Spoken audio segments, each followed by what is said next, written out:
Freelancing गर्ने, टन्न पैसा कमाउने, डलरमा कमाउने, रुपैयाँमा उडाउने मोज हुन्छ होइन। यस्तै सुन्दै सुन्दै आउनुभएको छ होला नि। आज म यसको रियालिटी भन्छु है त। Hello everyone. So one of the most popular freelancing platform Upwork होइन। अनि अरू पनि छन्, फाइबर छ, अनि ट्रुलेन्सर छ, फ्रिल्यान्सर। तर यसमा स्टार्टिङ गर्नको लागि कस्तो हुन्छ, के हुन्छ भन्ने कुराहरू चाहिँ धेरैलाई थाहा छैन क्या। सो अपवर्कमा चाहिँ के हुन्छ, कस्तो हुन्छ र साँच्चै गाह्रो हुन्छ कि मान्छेले भन्ने मात्र हो, एज पर माई एक्सपिरियन्स म तपाईँलाई सुनाउँछु है त। सी अपवर्क भनेको एउटा आफ्नो फ्रिल्यान्सिङ जर्नी सुरु गर्नको लागि चाहिँ स्टार्टिङको लागि चाहिँ गाह्रै हुन्छ है, सुरुमा चाहिँ साँच्चै भन्नुपर्दाखेरि। किनकि अपवर्क भनेको अलरेडी मान्छेहरू, स्किल्ड मान्छेहरू आइसकेको हुन्छन् क्या।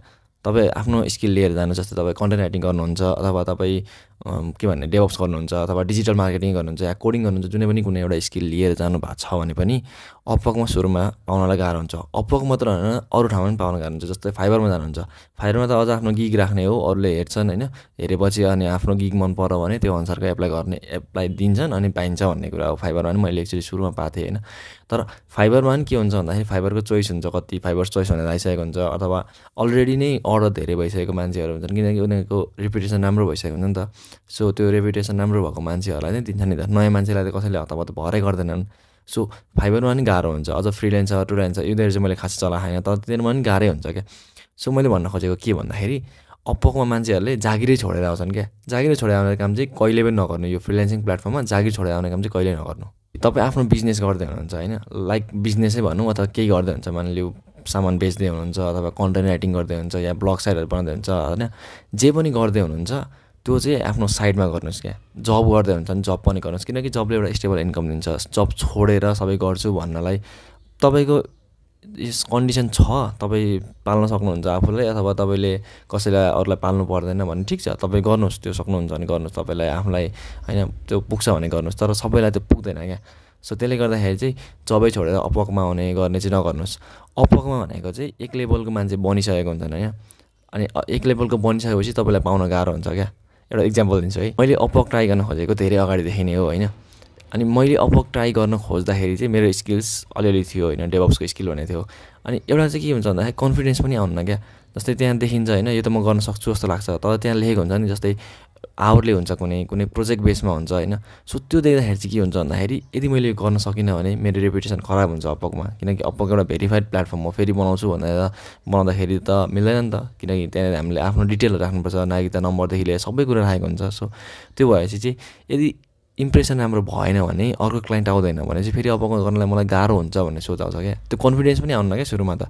सो स्किल्स छ, तर एक लेभलको स्किल यति भयो कि यो स्किलले चाहिँ भाउँदैन कि जस्तो लाग्छ क्या। सो त्यो पनि हुन्छ तपाईँहरूलाई होइन। अनि जस्तै अपवर्कमा एप्लाई गर्दाखेरि चाहिँ कसरी एप्लाई गर्ने, जस्तै कति 15-20वटा प्रपोजल आइसकेको हुन्छ, कुनै त टाइममै भेटिँदैन होइन। सो त्यो पनि झ्याउ हुन्छ होइन। आफूले गरेको कामहरू आउँछ तर पनि गर्न सकिँदैन होइन। अनि त्यो हुँदाखेरि चाहिँ अपवर्कमा चाहिँ तपाईँको स्किलले पनि हुन्छ नि, भ्याउँछ भन्दा नि आफ्नो कन्फिडेन्स पनि चाहिन्छ क्या। अपवर्कलाई चाहिँ मैले पिएचडिडी नै भन्छु क्या।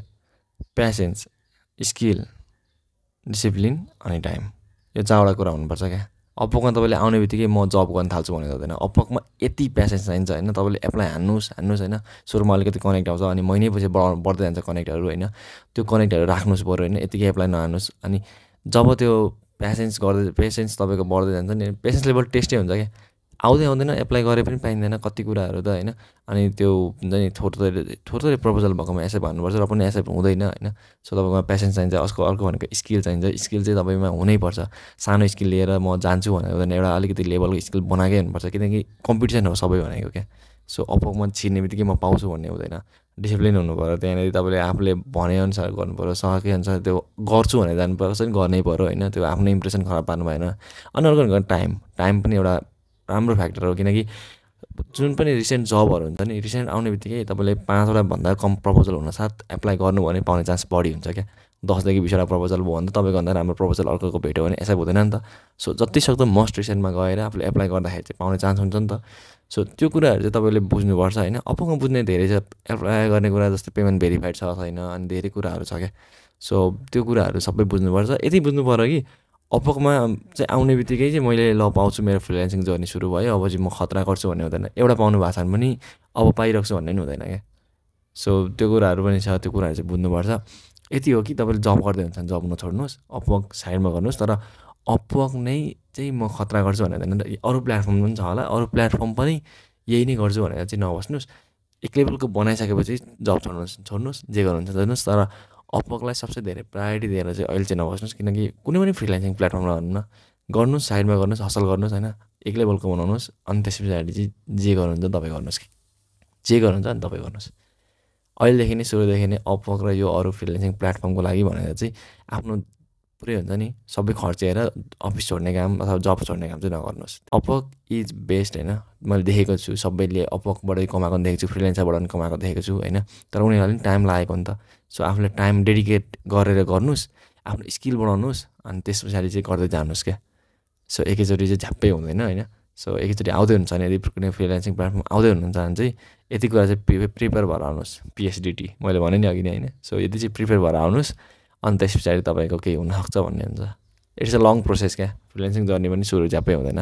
अरूतिरबाट पनि फ्रिल्यान्सिङ स्टार्ट गर्ने तरिका हुन्छ, अरू क्लाइन्टहरू खोजेर गर्ने हुन्छ, बाहिर विदेशको क्लाइन्ट यता हुन्छ होइन। सो मैले जानेको केहीहरू भन्दै जान्छु। अब मेरो अपवर्कको बारेमा सोध्नुहुन्छ भने अब खोज्नु भने पनि भेट्नुहुन्छ, म आफै पनि अर्को भिडियो बनाउनै सक्नेछु। द्याट्स इट, किप वर्किङ होइन। भेटिन्छ अपवर्कमा पनि भेटिन्छ, फाइभर फ्रिल्यान्सर जता पनि भेटिन्छ। कुनै न कुनै हामी कुनै पोइन्टमा हामी पनि भेट्छौँ होला। जस गर्दै गर्नु, राम्रो गर्नु। See you on the next.